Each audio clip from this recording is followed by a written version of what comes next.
didn't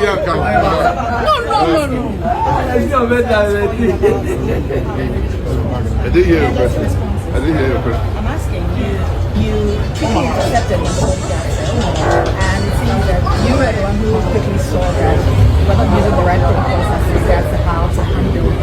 Does it raise concerns for you about the emergency response emergency response unit for Parliament and for any facility should be ready for emergency. And so what should they have done? To be ready for the emergency. And do you believe they were ready? For me, I didn't have the time to look at what others were doing. I reacted instinctively. So do you believe that they didn't react in the right manner as protocols should call for? They were not in the chamber, so they had to be called into the chamber. So I'm not sure they delayed in their reaction, but they were not at the scene of the event. But for me, it's instinctive. I have very good training in emergency, so I knew what. So would you say that more people in Parliament should be trained? I mean, I see security personnel actually carrying it. So shouldn't they have been trained as to emergency response? See, when you talk about emergency response unit, there are three: the ambulance service, the police service, and the fire service. And personnel in those units must be trained in the basics of life support. So you do not think there was anything wrong as regards to how the bodyguard was handled? No, I didn't look at what somebody had done. I looked at what I can do to help. That is my dream. Okay. And lastly, your overview of the entire program. I think it's gone well. It's gone down very well. The president has given an account of his 8 years stewardship. And I believe, like every other thing, we'll leave it to posterity to judge. The 8 years of the Ghanaian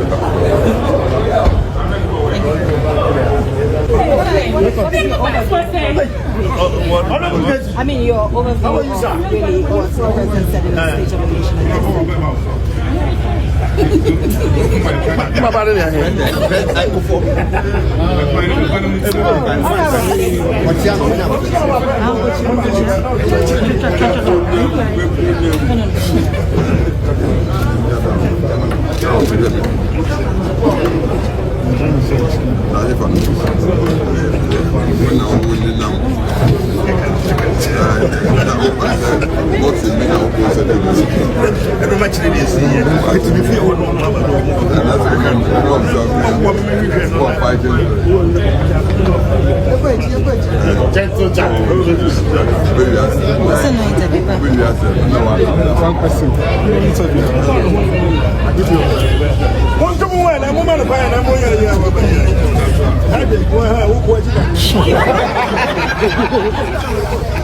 Happy New Year.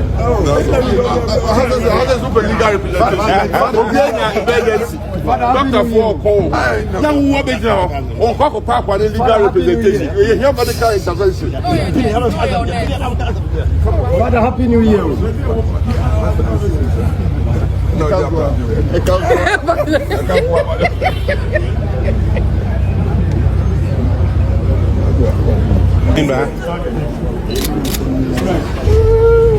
That's it. Pitch away.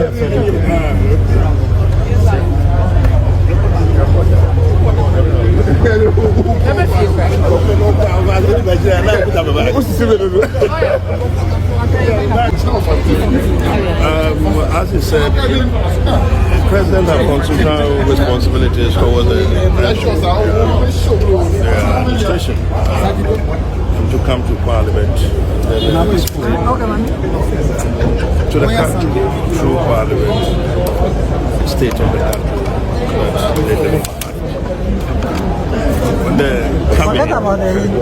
The Constitution again requires that they talk about the state that they have inherited. You inherit, you do your bit, and then when you're going to tell the country that you are leaving behind. So, in response to that constitutional demand, he came here, President Akufo-Addo, as eloquent as you know him. He stated He explained. And when challenged, remember he was a member of parliament, he became for once a member of parliament again, and threw the gauntlets down to the guys on the other side. Well, he told the world, the whole country. Well, the evidence is there for all to see. Whoever doesn't want to see is their headache. But it's explained. It's not for me to reiterate everything that is already articulated. He did it in his own explicit language. He did it brilliantly. So you ask me my impression. I don't have to have any impression. I've been part of the administration. I've been part of the system. I know what has been going on. So I have absolutely no doubt at all that the MPP government headed by President Akufo-Addo did what the country required him to do through the mandate that they reposed in him. He did his best. And the fact that ultimately he wasn't able to get his successor to be from his party, which I think is something he would have loved very well. It's nothing that takes away from the fact that he did what he should do and what he humanly could do is, I believe, what he did. He did explain.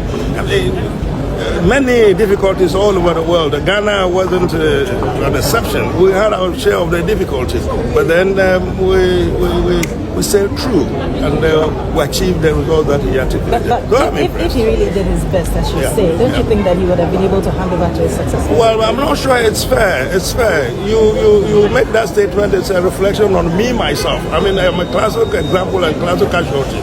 You go to my constituency and I tell you, to the glory of Almighty Allah, that everything in my constituency has been put down through me, my instrumentality, and the government that have come at the time that I've been a member of parliament. But somehow, strangely, my people didn't vote for me. What do you think is accounting for that? That's another matter that I think the whole country, well, particularly the MPP, would have to find out because I was going into this election confident that it was my easiest.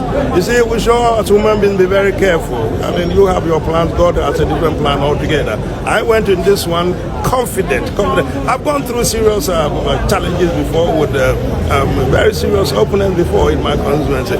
This wasn't the occasion. I did my best, but it was taken for granted. For once, you journalists never discuss Adansi Asoka. Almost always going to elections, Adansi Asoka is tough. This time around, not a single word. Because clearly on the ground, all the achievements that are chalked and considering everything else, that was the least that I expected. But did you say your constituents were ungrateful? I choose my words very carefully. I choose my words very carefully. They would be the collective group which will be able to respond to why it so happened. But they simply wouldn't vote. Close to about 7,000 of my constituents, they didn't vote. I mean, it's not like they voted for the NDC. They did not vote. So it was because of the low voter turnout? Low voter turnout, yes. I mean, as I told you, my other election results was about close to 19,000, 18,000 something. With the addition of new entrants and all of that on the voter register, I was expecting to do about 21,000. I did 13,000. 13. And the balance of 7,000 went nowhere. It's still on the voter register. So it shouldn't be a reflection. This election shouldn't be a reflection on the administration of the president or the successors. I mean, it's not for me. I'm not going to go through. You heard it. I mean, the man stated his achievements, and they are palpable achievements that any one of you could attest to. Whatever it is, that's the state of affairs. Are we going to see Honorable KTM coming back? Well, okay. Well, let me put it on record. I am petitioning. I am in for an election petition. A few things I think would have to be sorted out first. But when we sort that bit out, we'll see how it pans out. But for now, the results have been gazetted, and you'll be seeing someone else for the time being. Whether permanently or not, it's a different matter. But What did Boris Johnson say? Hasta la vista, baby. But you have said that your people didn't come out to vote. You have attributed it to low vote turnout. So on what grounds are you petitioning the results of your constituency? Why can't you wait? I thought if you waited a minute, you would, because I haven't told you the grounds that you said, because I said lower vote, whatever. So it could have been even 1,000 people, but if out of the 1,000 there are issues that have to be contested, they will have to be contested. And why not? So, why have you not petitioned now? Because I mean, we already know that there are a lot of constituencies under contention. Those ones are not petitions. And we'll do that. The mandamus and those things are different things altogether. They had gone to a court to tell the electoral commission to do certain things that they should have been doing, which they didn't do. So, but when the results in the constituency are declared, then you have to wait till the Gazette before you do the petition. Mine was declared. I mean, for me, it was declared wrongly. But I didn't participate in the declaration because of things that I'd complained about, and attention was not paid to. But it hasn't been very, very comfortable, very sweet for us. But I repeat that should not be because the Akufo-Addo administration did not perform. Akufo-Addo did his best, his government did what they could, and for me, the results are all there for whoever cares to have the people. Good afternoon.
Watch out! Look to the left and pick up the left. Come on, get back. 2 follow. Still. 3 follow. Still. Number 5 follow. Still. 6 follow. Still. Number 10 follow. Still. 1. Down. Down. Right up. Jump down. To the right and pick up the left. Still. Move. Still. There's a program. Move. Come there. Move. Follow. Still. Go to your left. Now right. Follow. Still. Go to your left. Follow. Go to front. Now right. Follow. Still. You're right. Now right. Follow. Still.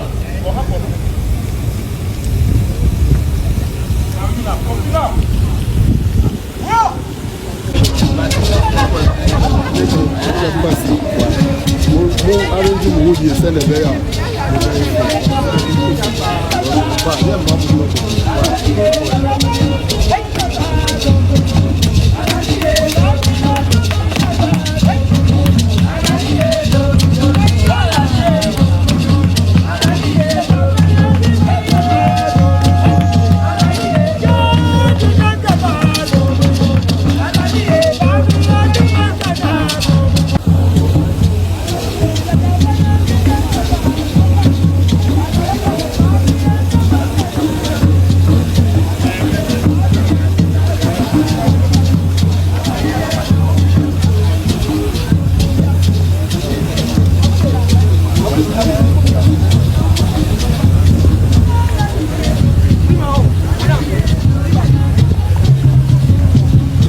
What up, my people? I go by the name T-Rhyme, aka the stylish rapper, aka Conshon, aka Fire, aka what I say, BBB. You watching Davcado TV. Keep it locked. Don't go nowhere.